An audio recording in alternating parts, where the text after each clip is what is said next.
The importance of the RNC helping the campaign to gather these contingent electors in case any of the legal challenges were according to McDaniel. She called President Trump back soon after the call ended, letting him know that she agreed to his request and that some RNC staffers were already assisting.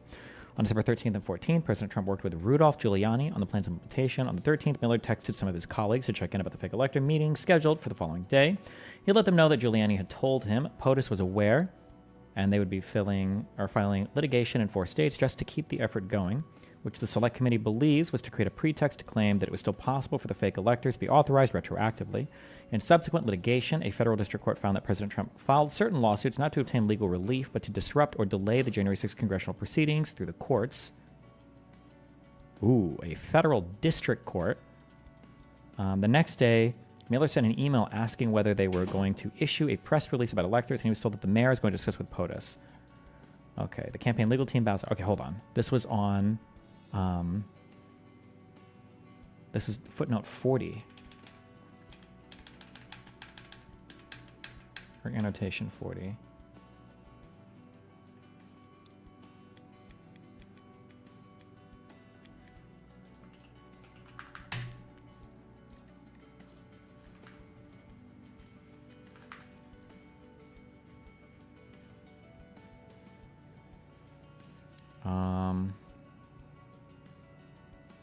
Fuck, I can't read this. Fucking bullshit. Eastman versus Thompson et al. How many of these cases can there be? This is just one person. This is a district court, though. This is for...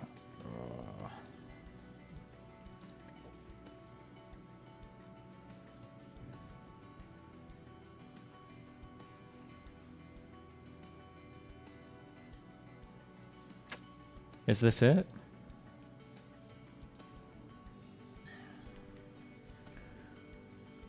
And then this is a docket talking about order privilege of remaining documents at 15. Filed on the 19th.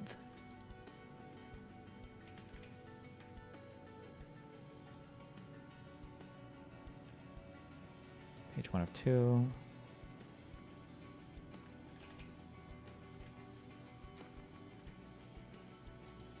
Wait, what?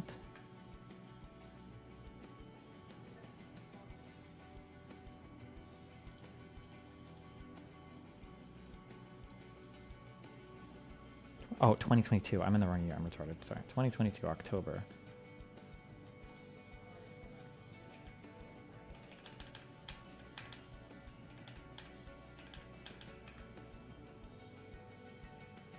Okay, is this it? October 19th, 2022.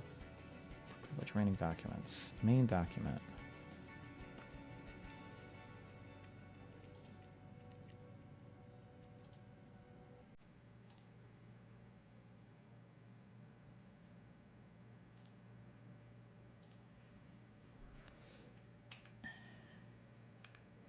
The United States District Court in the Central District of California, Southern Division. So this is a federal court.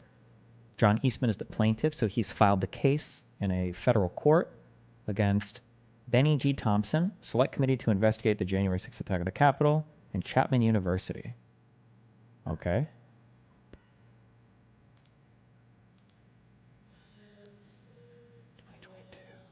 But what is this in response to? Hold on. 40. You made it sound like these cases were filed near the election. Hold on. 40. In subsequent litigation, a federal district court found that President Trump filed certain lawsuits not to obtain legal relief, but to disrupt or delay the January 6th congressional proceedings through the courts. Oh, I see. So they were still continuing litigation in order to disrupt the J6 stuff. This committee. I see. Interesting. Okay.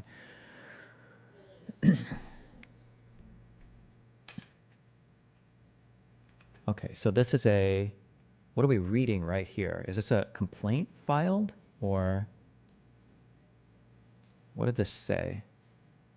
Order response privilege of remaining documents by Judge David O. Carter. See document for further information. Okay. Let's see. Plaintiff Dr. John East. I don't know what this document is. I'm not sure. It's just a filing. I don't know what this is. I'm not sure. I don't have a lawyer person can tell me what this filing is for. But plaintiff John Eastman, a former law school dean at Chapman University, is a political law. His first case concerns this bullshit background.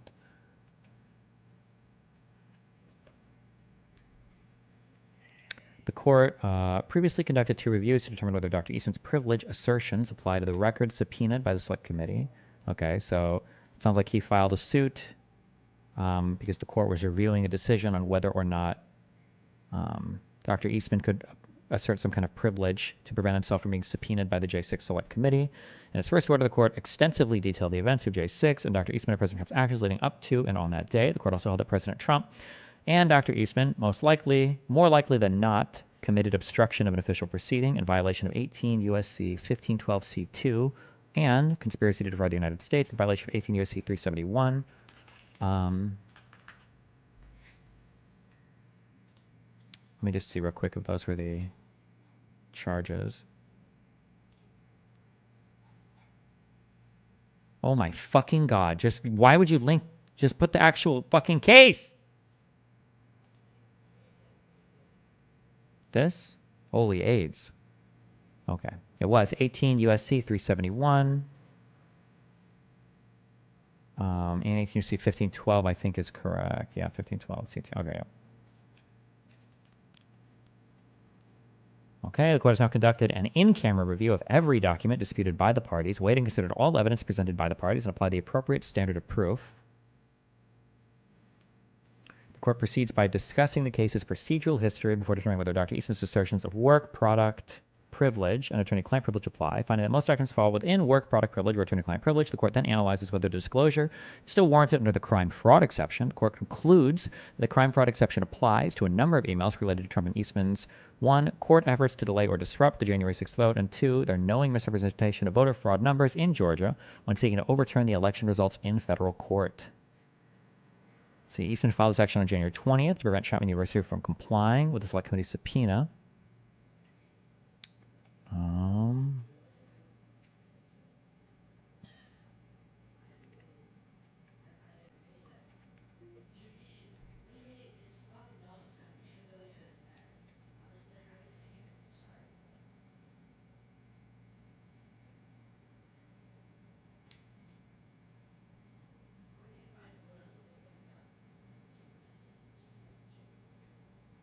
Federal common law governs the attorney-client privilege. This is the legal standard being used. And then discussion. We'll first consider work product protection, then attorney-client privilege.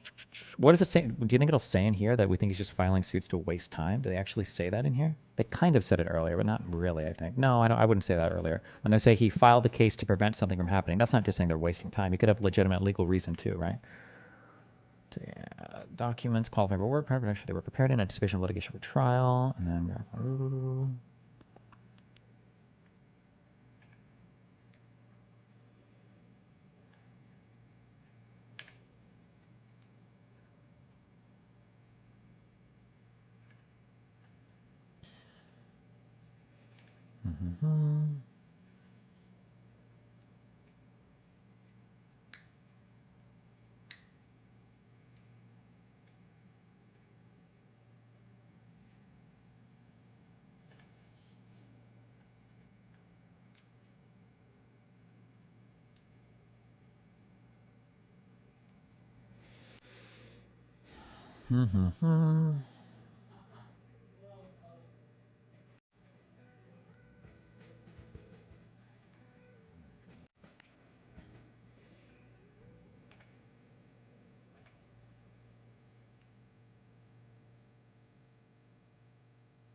Then they do the crime fraud exception. So people talk about attorney-client privilege. However, if you're using your attorney to commit a crime, you can't claim attorney-client privilege. That's one of the few ways you can pierce the attorney-client veil of protection is through committing crimes with your lawyer.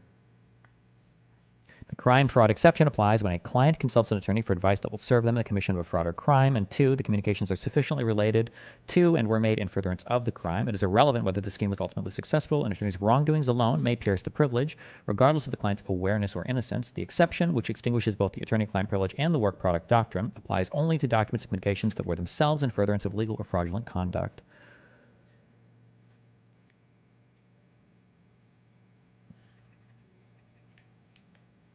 Emails related to and in furtherance of.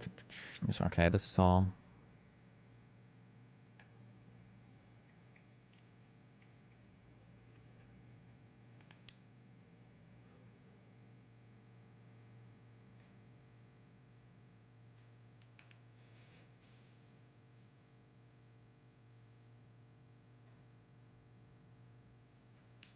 The emails show that President Trump knew the specific numbers of voter fraud were wrong, but continued to tout those numbers both in court and to the public. The court finds that these emails are sufficiently related to and in furtherance of a conspiracy to defraud the United States. What email is it citing here? Let's see. Emails related to and in furtherance of the conspiracy to defraud. 4 emails demonstrate an effort by President Trump and his attorneys to press false claims in federal court for the purpose of delaying the January 6th vote. The evidence confirms that this effort was undertaken in at least one lawsuit filed in Georgia. On December 4th, 2020, President Trump and his attorneys alleged in a Georgia state court action that Fulton County improperly counted a number of votes, including 10,315 deceased people, 2,560 felons, and 2,423 unregistered voters. President Trump and his attorneys then decided to contest the state court proceedings in federal court and discussed incorporating, by reference, the voter fraud numbers alleged in the state petition. On December 30th, 2020, Dr. Eastman relayed concerns from President Trump's team about including specific numbers in the paragraph dealing with felons, deceased, moved, etc. The attorneys continued to discuss the president's resistance to signing when specific numbers were included. As Dr. Eastman explained the next day, although the president signed a verification for the state court filing back on December 1st, he has since been made aware that some of the allegations and evidence proffered by the experts has been inaccurate. For him to sign a new verification with that knowledge and incorporation by reference would not be accurate. Okay. President Trump and his attorneys ultimately filed the complaint with the same inaccurate numbers without rectifying, clarifying, or otherwise changing them. President Trump, moreover, signed a verification swearing under oath that the incorporated inaccurate numbers are true and correct, or believed to be true and correct, to the best of his knowledge and belief. The emails show that President Trump knew that the specific numbers of voter fraud were wrong, but continued to tout those numbers both in court and to the public. The court finds that these emails are sufficiently related to and in furtherance of a conspiracy to defraud the United States. According to the court orders, Dr. Eastman to disclose these 4 communications to the select committee. Damn. Okay.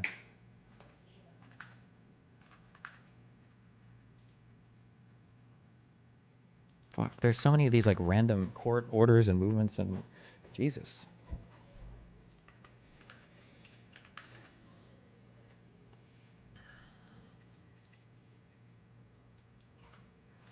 Is that, where can I find that quote in here? Control F, not to. There are 4 documents, however, in which Dr. Eastman and other attorneys suggest that, irrespective of the merits, the primary goal of filing is to delay or otherwise disrupt the January 6th vote. In one email, for example, President Trump's attorney states that merely having this case pending in the Supreme Court not ruled on might be enough to delay consideration of Georgia. This email, read in context with other documents in this review, make clear that President Trump filed certain lawsuits not to obtain legal relief, but to disrupt or delay the January 6th congressional proceedings through the courts. The court finds that these 4 documents are sufficiently related to and in furtherance of the obstruction. Gotcha.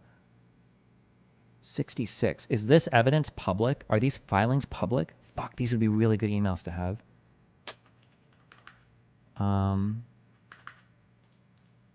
Oh, fuck.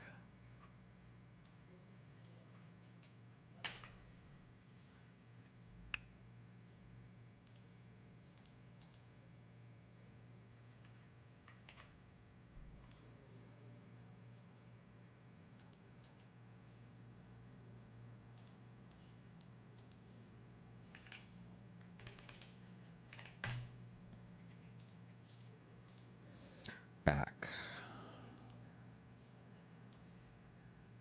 Docket number. LeMayo, Dave Rubin. What are you going to? Okay, Aiden Ross clip. What? Ow. Someone somebody can say that the president of the United States deserves to die. Hey, I don't fuck somebody can say Donald Trump could die. But 2-day ban. 2-day ban. I don't say nothing and I get banned for 2 weeks. Yeah. Me and Cheezer get banned for 2 weeks. Kami watches a soccer game, not showing the game, and he gets banned. Like, what the fuck is that? The audio, nigga. The audio. And I get banned. Like, come on, bro. The audio. But a nigga saying go kill the president of the United States. Right. Come on, bro. That's ridiculous. Yeah, bro. I'm just being real. Okay. Okay, that is true. Okay, that one is true. What? Cheezer did say something crazy. He did say some fuck. He did. Alright, but I'm saying though. No. But he what he got, right? He got 2 weeks or some shit. He didn't get banned for that though. When he said some crazy shit about whatever. There's no way Destiny can say he go kill the president and only get banned for 2 days. I don't care. Yeah, that's okay. How can you determine whether attorney-client relations were used to commit a crime without breaching attorney-client privilege? My guess is going to be that the court is allowed to read those emails and then a judge makes the determination. That's going to be my guess. We could look that up. How does a court determine crime, fraud, exception?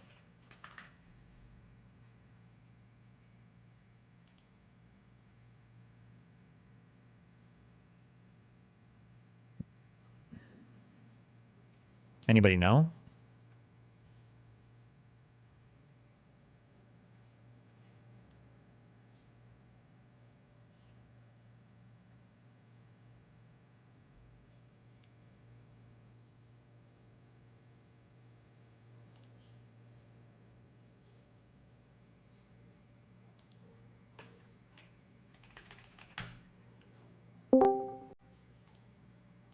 Attorney person? Oh, hi. Just to clarify, that's the point of an in-camera review, right? So when there's information that cannot be publicly disclosed for one reason or another, that's what an in-camera review is. It means the judge reviews it in their chambers by themselves. Gotcha, okay. Not entered into the public record or into the trial transcript. Okay. Okay. Wait. Yep. Does that mean, will I be able to find these emails if they're referenced on here? There are 4 documents, so they've declared that these are, Oh, no, because that means that these documents haven't been turned over to the defendants. They haven't been turned over to the J6 committee, but now the judge is arguing that they must be turned over, so then these aren't readable yet, at least not in this court case? Well, not in this case. They won't be necessarily, but they should be. If the judge ordered them to be turned over to the January 6th committee, they should be in the committee's evidence. Oh, okay. If the committee decided to publish them, yeah. Okay, yeah. Let's check. I don't know if the committee would even publish these, but I just wanted to read these emails that they were interested in me. Yeah, I just wanted to go ahead and save the confusion. That's all. Okay. All right, take it easy.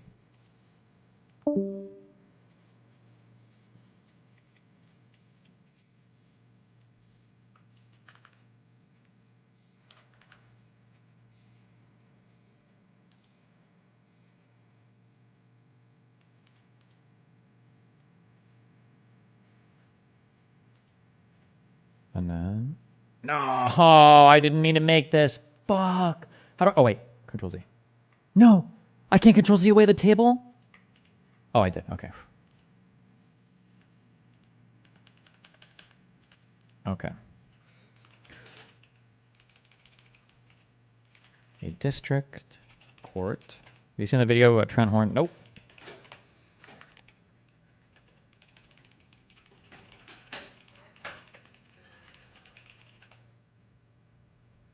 Knowingly filed bogus court cases in order to further fight over the certification of the election and to obstruct the January 6th committee from obtaining evidence of any conspiracy. This boom, exclamation mark, quote, minus.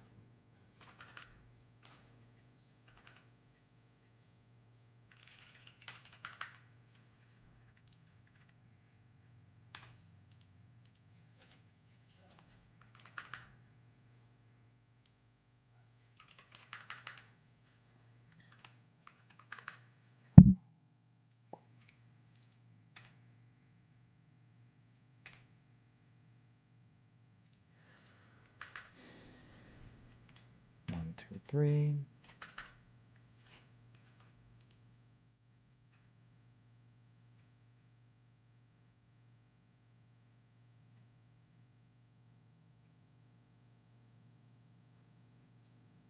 These are good quotes to have. Split bod.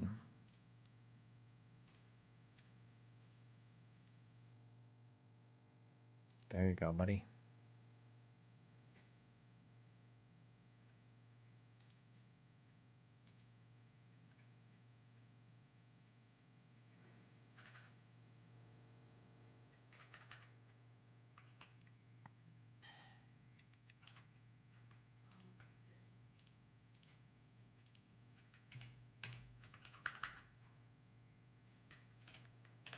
Can I do a call out and a call out?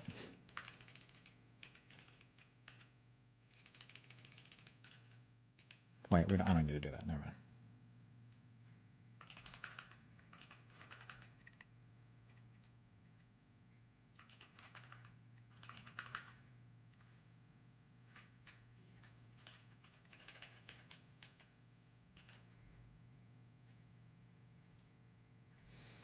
Actually, if I'm copy pasting shit, what do we got?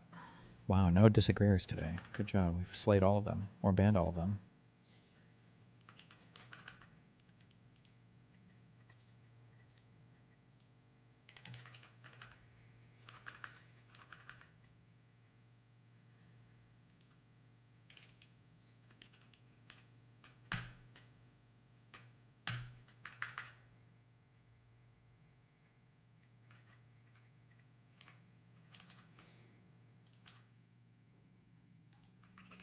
Trent Horn.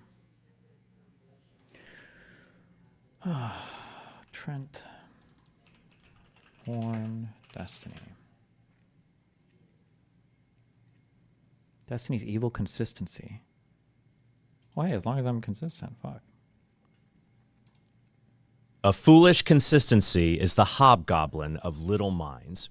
This quote by 19th century philosopher Ralph Waldo Emerson is important to remember because some people value consistency over common sense, and it can lead them to holding absolutely insane views. And one of the Value consistency over common sense. That's a very strange, those are two very dissimilar, categorically different things to compare to one another, but okay. I feel like he knows philosophy better than that, but those people is the liberal streamer Destiny. In today's episode, I want to talk about how Destiny's commitment to consistency reveals the fatal flaws in the positions he defends. So let's start with the statements he made last week on the attempted assassination of Donald Trump.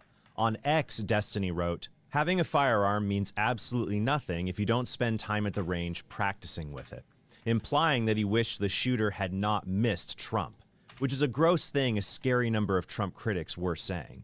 But then Destiny doubled down on it by saying he wasn't bothered by another innocent person at the rally who was shot, namely Corey Comparatori, an ex-fire chief, husband, and father. Destiny writes, "A person in a crowd cheering for and supporting a traitor to this country caught a stray bullet. I'm so sad, please." And he made other posts mocking the man. In fact, here's a very interesting post. One user writes, "You can't say Trump is Hitler one day, then wish him well the next day. That's not how it works, unless you're a lying, corrupt POS." To which Destiny responds, "Agree with this. Be morally consistent, and don't wish him well." And that's Destiny's biggest problem. When common sense and basic decency tells us, holy "Wait, shit, this is wrong. I shouldn't say or do this," like mocking a shooting victim at a rally. Destiny is comfortable not listening to what our basic human decency would tell us. Rather, he lets the consistency of his worldview carry him out to extreme ends. Part of this, though, may be rage baiting for attention, or it's the brain rot that comes from spending the majority of your waking life on the internet as a streamer. But the desire to be consistent above all else is really what concerns me and I want to talk about in this episode. So in this case, there are a lot of people who compare Donald Trump to Adolf Hitler. The New Republic even depicted Trump as Hitler in their June 2024 issue, saying, "He's damn close enough to fascism, and we'd better fight." Trump was shot 6 days after this post. But Destiny would say, if it's okay to celebrate the assassination of old Hitler, why wouldn't it be okay to celebrate the assassination of new Hitler, even if that act involved casualties among civilians who celebrated new Hitler? the dude, the firefighter guy, Trump, people that support him. Most people misunderstand this quote. Wait, what? Most of us are familiar with this phrase from Ralph Waldo Emerson. A foolish consistency is the hobgoblin of little minds. It is often misquoted as simply consistency is the hobgoblin of little minds, or even more sloppy approximations like conformity is a bugbear of small-minded people, etc. Here's the quotation in longer form with more of its original context. It becomes immediately apparent that it has nothing to do with writing style and everything to do with inflexible mentality. A foolish consistency is the hobgoblin of little minds, adored by little statesmen and philosophers and divines. With consistency, a great soul has simply nothing to do. He may as well concern himself with his shadow on the wall. Speak what you think now in hard words, and tomorrow speak what tomorrow thinks in hard words again, though it contradict everything you said today. Ah, so you shall be sure to be misunderstood. Is it so bad, then, to be misunderstood? Pythagoras was misunderstood, and Socrates, and Jesus, and Luther, and Copernicus, and Galileo, and Newton, and every pure and wise spirit that ever took flesh. To be great is to be misunderstood.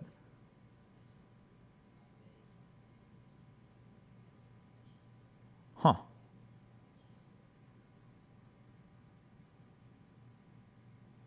This doesn't really have anything to do with a fool. Yeah, okay. Well, he's probably just heard the quote, I guess.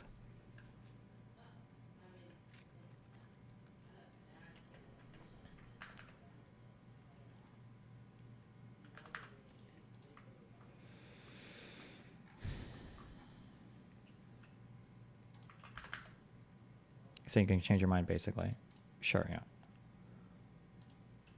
I just want you to know, okay? Just in case you're confused or it seems like I'm, you don't, whatever. If one of you were in the crowd, you're a conservative fan of mine, that's and you end up, getting wacky and wild. I'm making fun of you the next day on Twitter. I am, 100%. First, I hate comparisons to Hitler. They don't make the person more evil. They just make Hitler less evil. Wow. If everybody's Hitler, then Hitler must not have been that bad of a person. True. Second, this criticism goes beyond destiny. I see a lot of people who dig their heels in and hold repugnant views because they feel that as long as they're consistent, then they aren't wrong. And other people even respect them simply because they're willing to be consistent and stick to their guns. For example, I once attended a private lecture with the philosopher Peter Singer and a bunch of his fans at Arizona State University.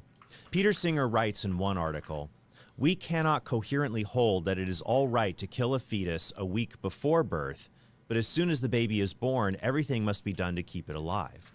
The solution, however, is not to accept the pro-life view that the fetus is a human being with the same moral status as yours or mine.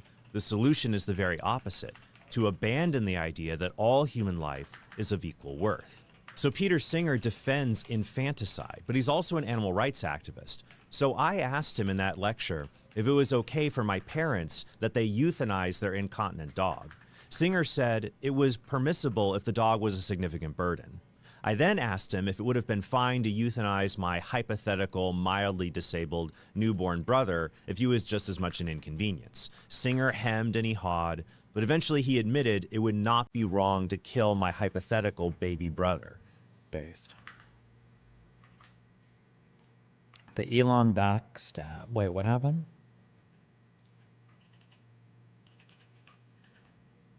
Elon Musk backs down from $45 million a month pledge to Trump, says he doesn't subscribe to cult of personality. What? Okay.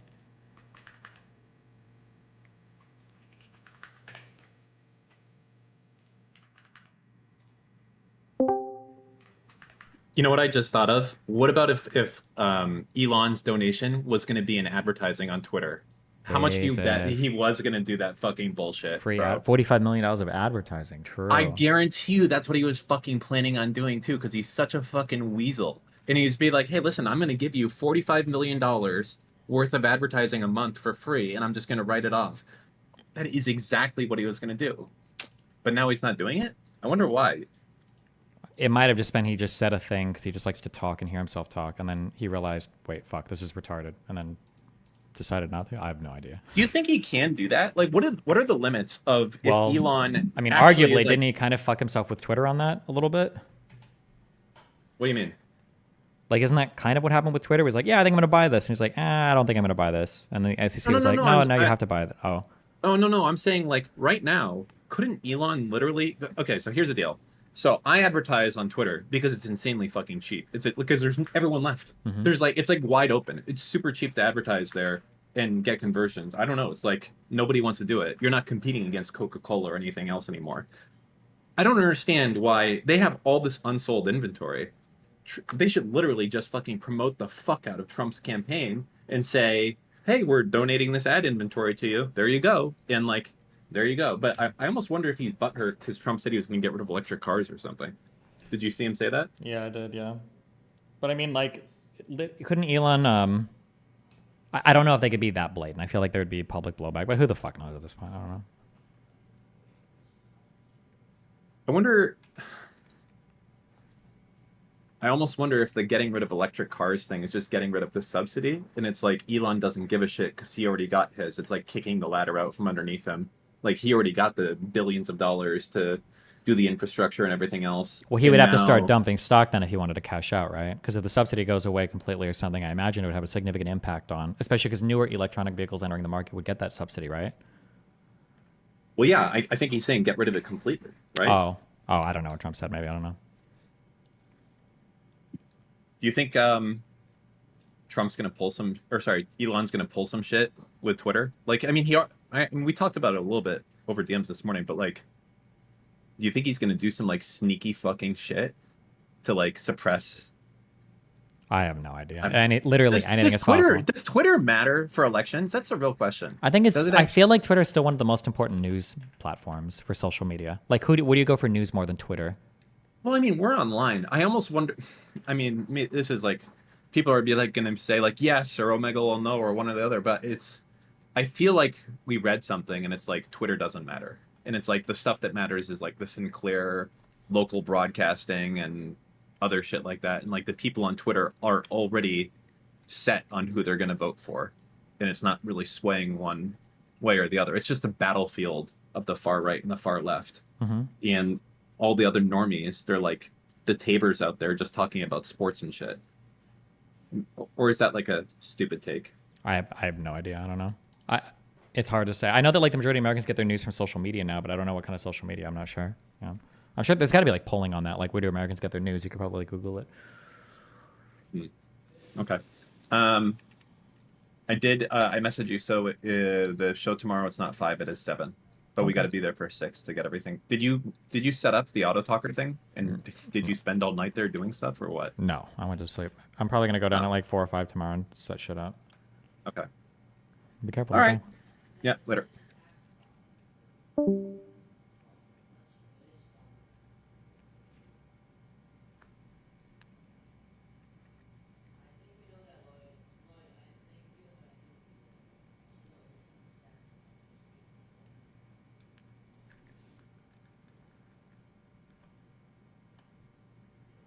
Morgan told the select committee that he saw no value in pushing slates of purported electors if they were not authorized by a state government certificate of ascertainment. As he put it, my view was as long as you didn't have a certificate of ascertainment, then the electors were, for lack of a better way of saying it, no good or not valid.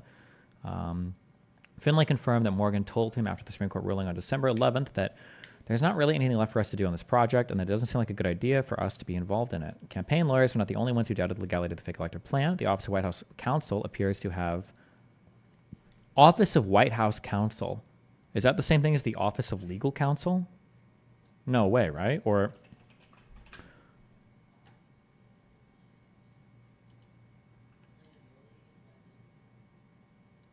The White House Counsel is a senior staff appointee of the President of the United States. The White House Counsel oversees the Office of White House Counsel, a team of lawyers and support staff for legal guidance for the President of the White House office. Do these people sit underneath? Are they part of the office of the White House?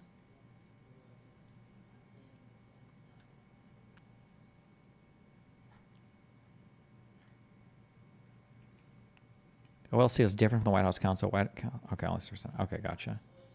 White House Counsel is a senior staff appointee.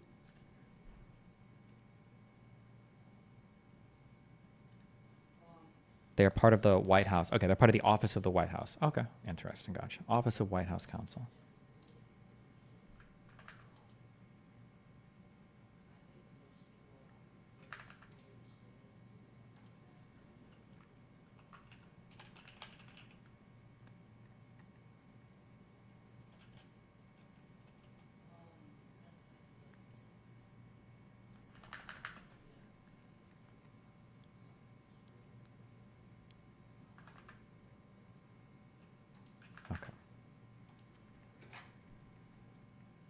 What was this guy saying?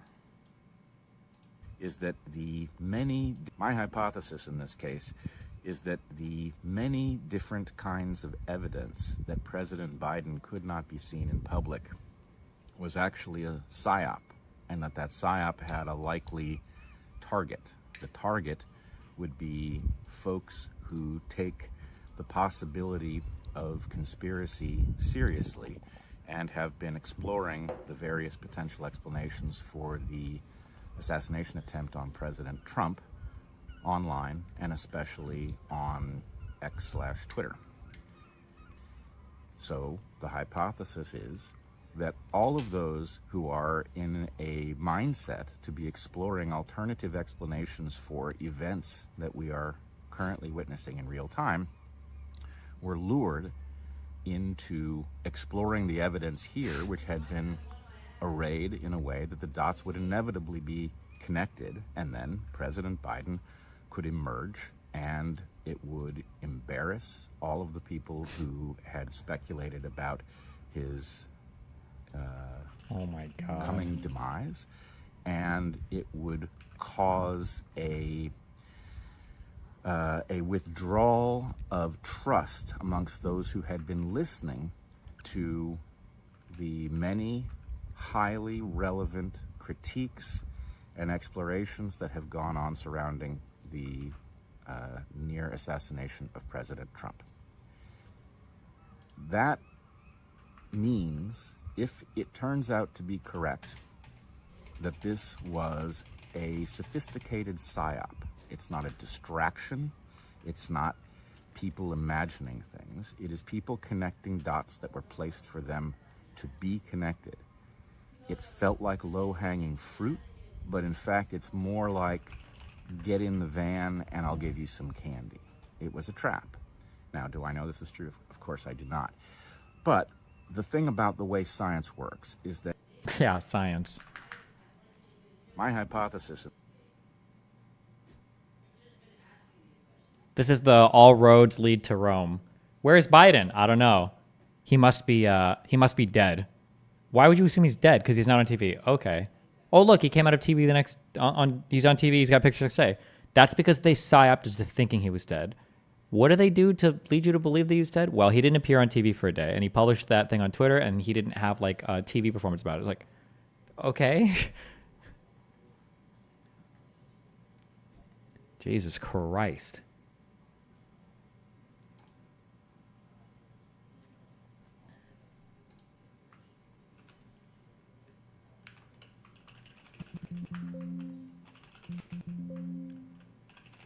Oh my God. Are these pictures?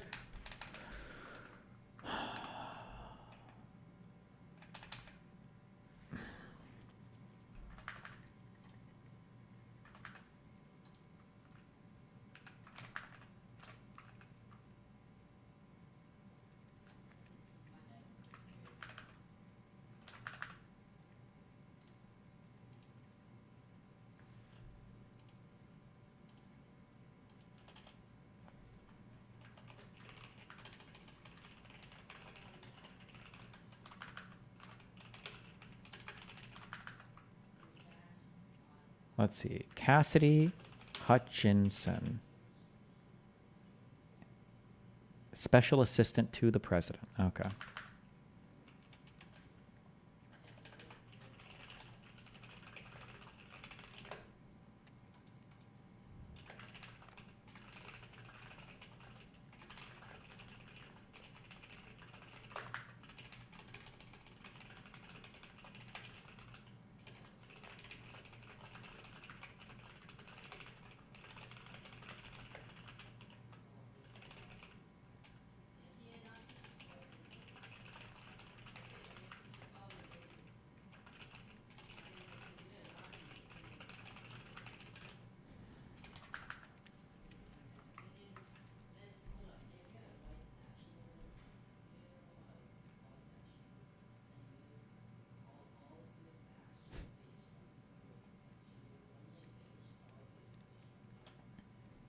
I heard that there was a I heard that there was a story that a cleaning lady or somebody went into the office when the Oval Office after Trump had lost some court case or whatever, and that when they went in, there was like a plate on the wall that like Trump had like thrown his shit. What do you know this? Am I making this up?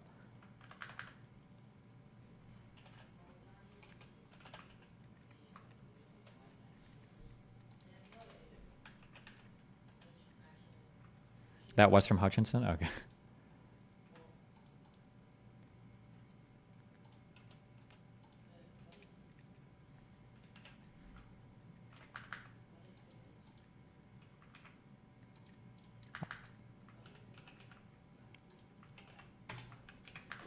Ms. Hutchinson, how did the president react to hearing that news? Around the time that I understand the AP article went live, I remember hearing noise coming from down the hallway, so I poked my head out of the office, and I saw the valet walking towards our office. He had said, "Get the chief down to the dining room, the president wants him." So Mark went down to the dining room and came back to the office a few minutes later. After Mark had returned, I left the office and went down to the dining room, and I noticed that the door was propped open and the valet was inside the dining room changing the tablecloth off of the dining room table. He motioned for me to come in and then pointed towards the front of the room near the fireplace mantle and the TV, where I first noticed there was ketchup dripping down the wall and there's a shattered porcelain plate on the floor. Oh no. The valet had articulated that the president was extremely angry at the Attorney General's AP interview and had thrown his lunch against the wall, which was causing them to have to clean up. So I grabbed a towel and started wiping the ketchup off of the wall to help the valet out.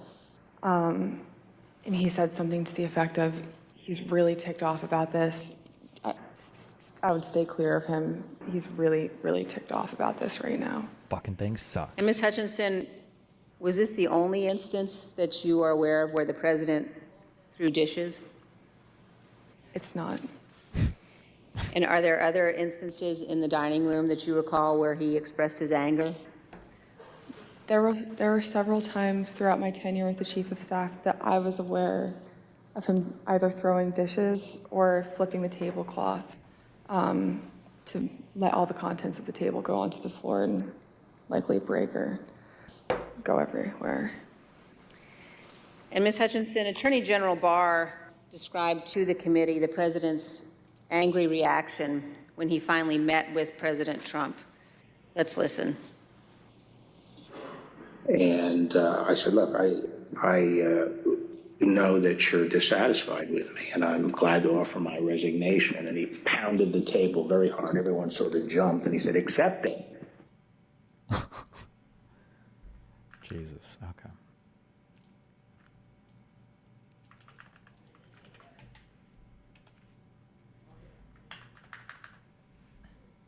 Are you sure I wasn't practicing table magic tricks? True. She also recalled a meeting that took place in or before mid-December, during which this view was relayed to Giuliani and members of his team by lawyers in the White House counsel's office. By December 11th, Finlay emailed his main points of contact in 6 battleground states to say, "Thank you for your work on the Presidential Elector Project. And in order to pass off his responsibilities, let them know that Rudy's team has designated Kenneth Chesebro as the point person for the legal documents going forward." While the campaign's core legal team stepped back from the fake elector effort on December 11th, it nonetheless went forward because Rudy was in charge of it, and this is what he wanted to do, according to Finlay. When Finlay was asked if this decision to let the effort proceed under Giuliani's direction was coming from your client, the president, Finlay responded, "Yes, I believe so. I mean, he had made it clear that Rudy was in charge of this and that Rudy was executing what he wanted." Finlay also recalled being told that Chesebro's elector memos had become the justification for why Rudy and Ken were going to keep going forward with this stuff. He explained that Giuliani really bought into Ken's theory on this and that the two of them were kind of the main ones driving this from that point forward. Clark told the Select Committee that my understanding of who was driving the process was Mayor Giuliani and his team, December 10th, when Kenneth Chesebro emailed one of the state party officials involved in organizing the fake elector effort in Nevada and reported that I spoke this evening with Mayor Giuliani, who is focused on doing everything possible to ensure that all the Trump-Pence electors vote on December 14th. the days that followed the handoff, Chesbrough would draft and distribute documents intended for use in the Trump team's fake elector ceremonies that were then shared with key contacts in Arizona, Georgia, Michigan, Nevada, New Mexico, Pennsylvania, and Wisconsin. He also gave some of the groups step-by-step logistical guidance, such as when and where they should convene. Wait, what are these things? Okay, 64 through 70.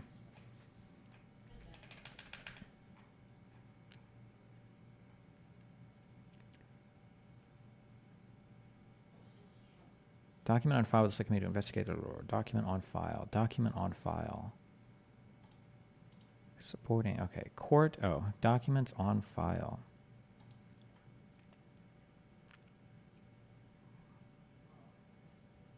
Production. David, wait, documents on file. Okay. JF49. JF049.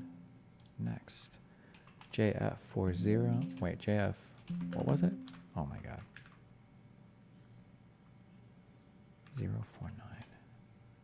This. Control F. JF049.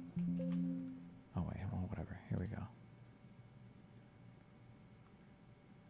61.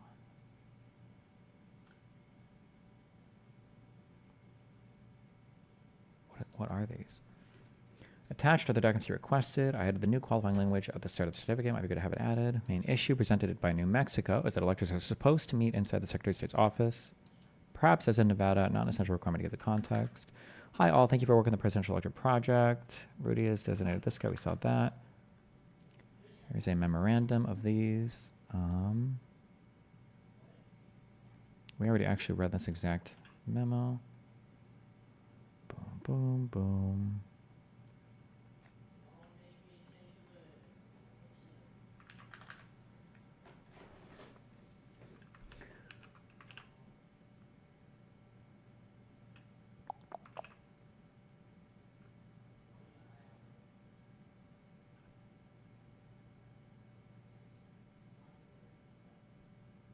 Jesus.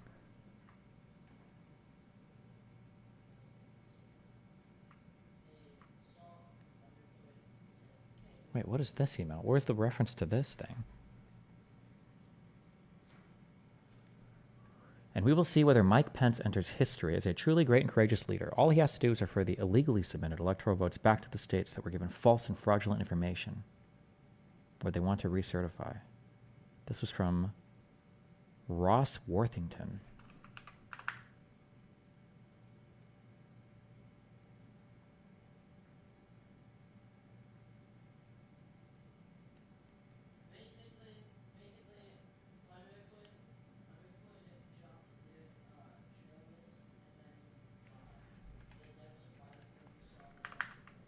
Okay, Jesus. Okay. I'm not gonna start reading every document here.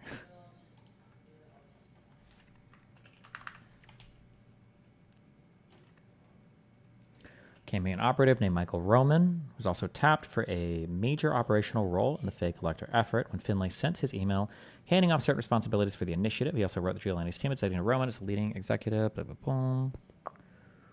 With help from the EDO staff, as well as Giuliani's team and RNC. I don't think we need any of this. Okay. We have this. This is fine. Okay, coup memos from Eastman. It'd be nice to see those memos, just to have that posted, and then we can get to the pressuring of Mike Pence, the pressuring of the acting attorney general. We already have the Raffensperger call. And then we go to the actual events of J6 itself, and then we're done with this bullshit.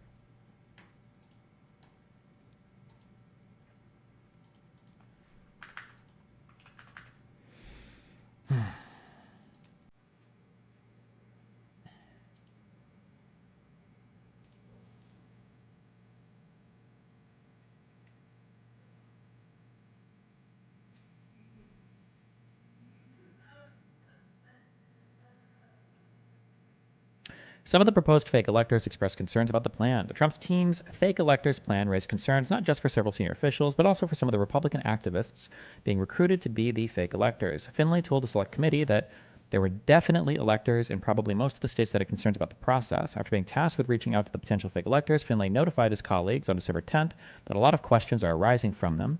He also noted that an RNC staffer, seconded to the Trump Victory Committee, requested a call with the PA electors and their leadership to address concerns which may be necessary to get people to appear.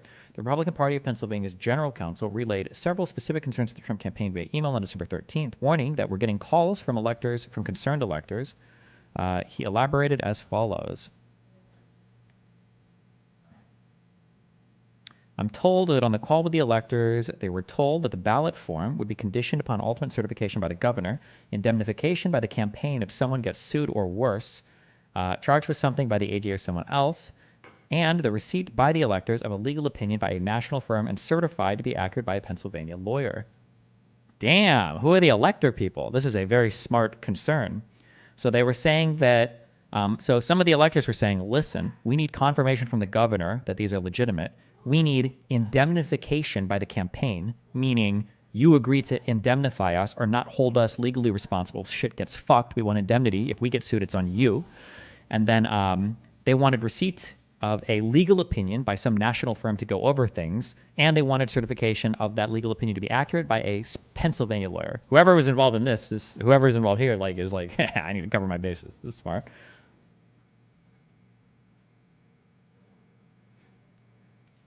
Hi, short powder talker, thank you. What was sent was a memo by Chesbrough, not addressed to the electors, and no certification by a PA lawyer. To make it worse, Chesbrough described the PA plan as dicey, and there's no indication by anyone with authority that there's any indemnification authorized by the campaign. Hold on. That was for 83. And 83 is documents on file with the subcommittee to investigate the January 6th technical.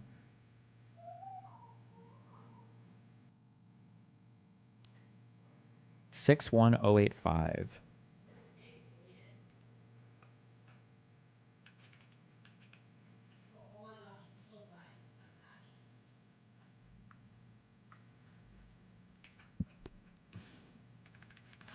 Did these read from top to bottom or bottom to top?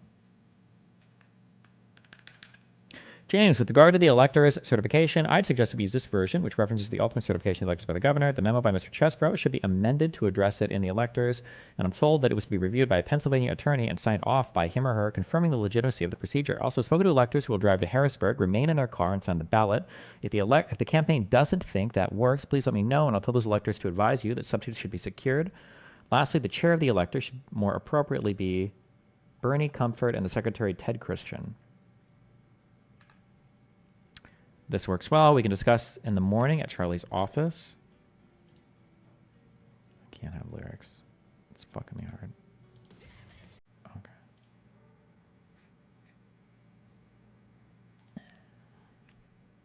Thanks, James. Will Mr. Chesbrough please send his opinion and the PA lawyer's confirmation out tonight? We're all getting calls from concerned electors. Will you be the Pennsylvania lawyer signing? I'll be available by cell tonight or tomorrow at blank. Can't get to Harrisburg as I broke my right foot. Tom, I'm not sure what you're referring to with regards to the Cheeseborough opinion. Nice autocorrect. Or me signing something. Can you explain further? Thanks. Sure, I'm told that on the call with the electors, they were told that the ballot form would be conditioned upon ultimate certification by the governor, indemnification by the campaign. What was sent was a memo by Cheeseborough, not addressed to the electors, and no certification by a PA lawyer. To make it worse, Mr. Chesbrough describes the PA plan as dicey, and there's no indication by anyone with authority that there's any Oh, okay, gotcha.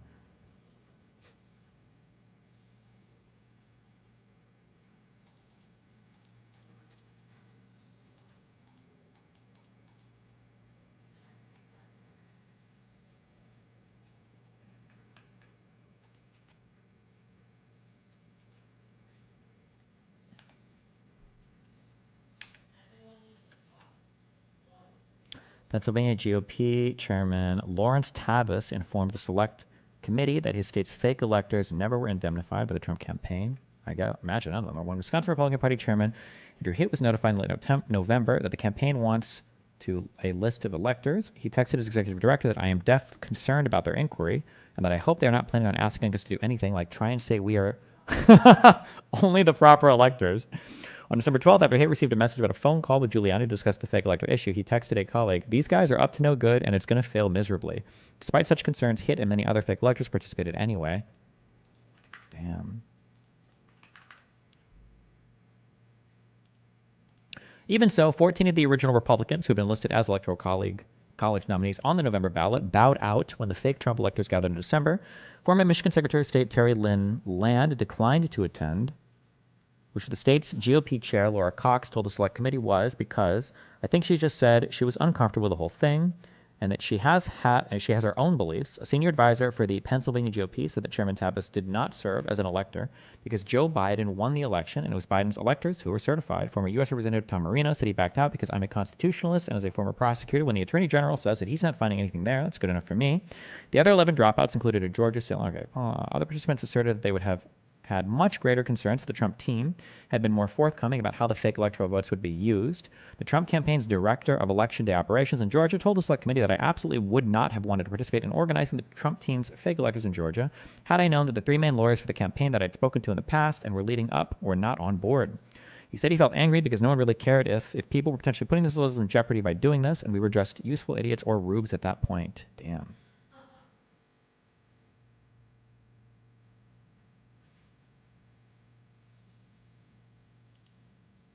On December 14th, the fake electors meet and vote.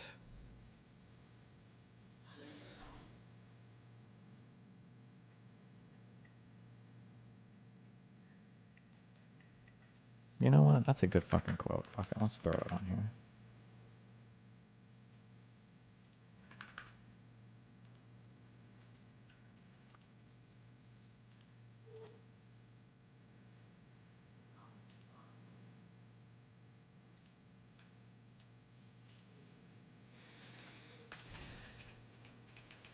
Many doubted electors' legitimacy.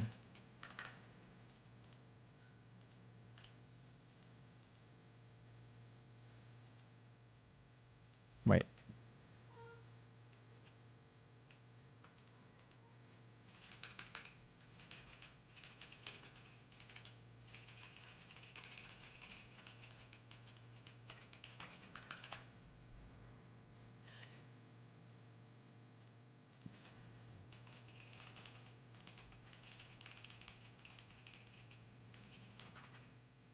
Page 378.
Try out the things theme in settings. It's very minimally different but clean and has a lot of readability. Yeah, my only concern with now Corey Lulu is if I change to like a different thing, I'm gonna get, it's gonna destroy all my formatting. Everything's gonna be fucked. Try out the themes theme in settings. Settings. General? Themes?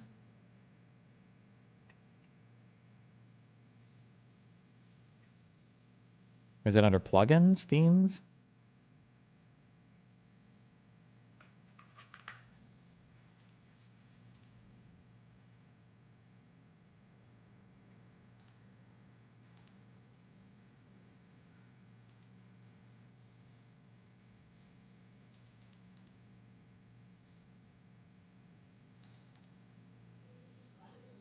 Appearance. Themes. Manage. And what theme did you want me to choose? Things? Is that what you said? Try out the things theme.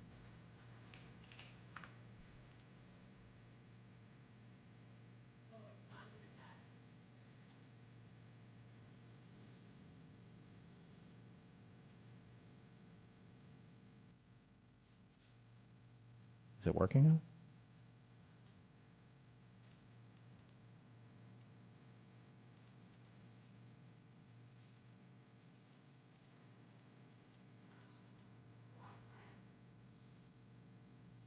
What it just changed the 3D headlines, the H3 headlines or whatever.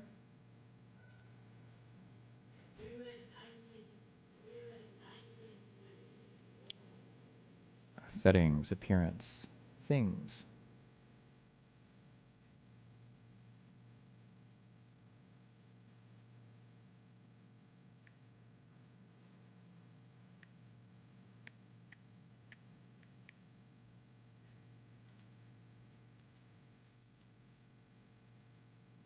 Is this better? Is this really helping me a lot?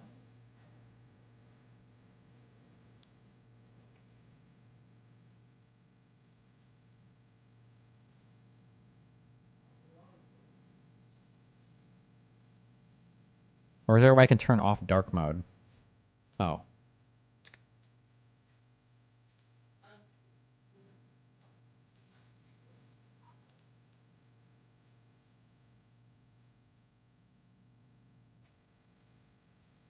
Hmm.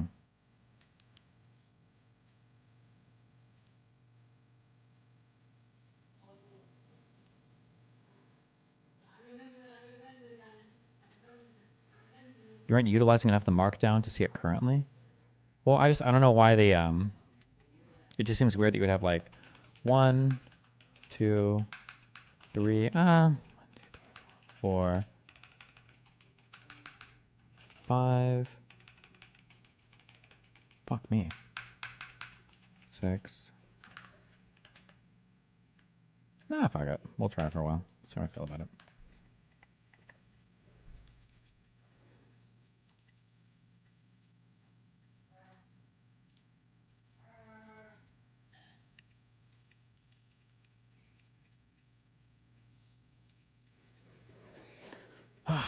Okay.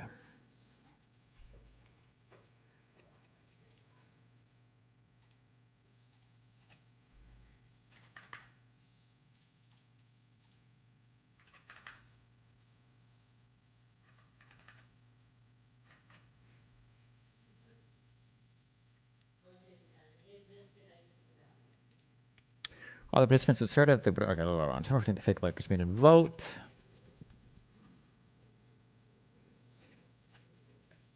They declared themselves to be in 5 of these states, Arizona, Georgia, Michigan, Nevada, and Wisconsin. The certificates they signed used the language that falsely declared themselves to be the duly elected and qualified electors from their state. This declaration was false because none of the signatories had been granted that official status by their state government in the form of a certificate of ascertainment.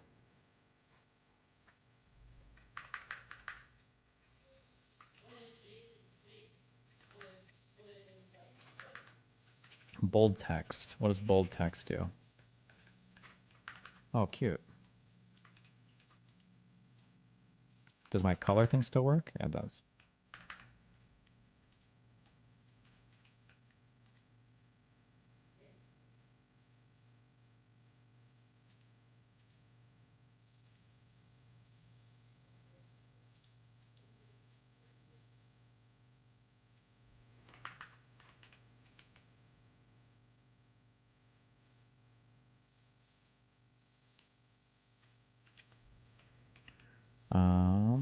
Exclamation mark. No, wait, this. And then boom. No.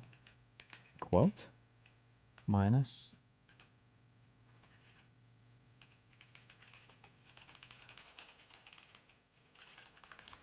Page 378.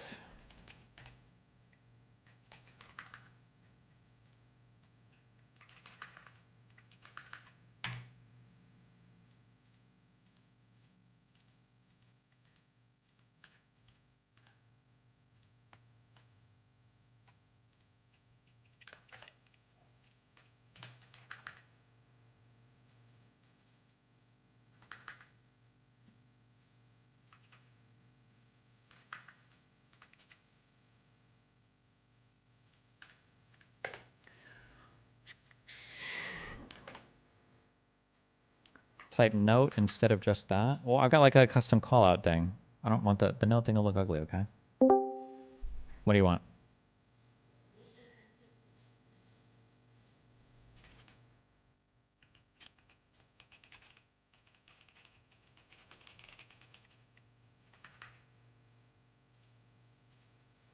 There we go. Shriek and conquer. You're here.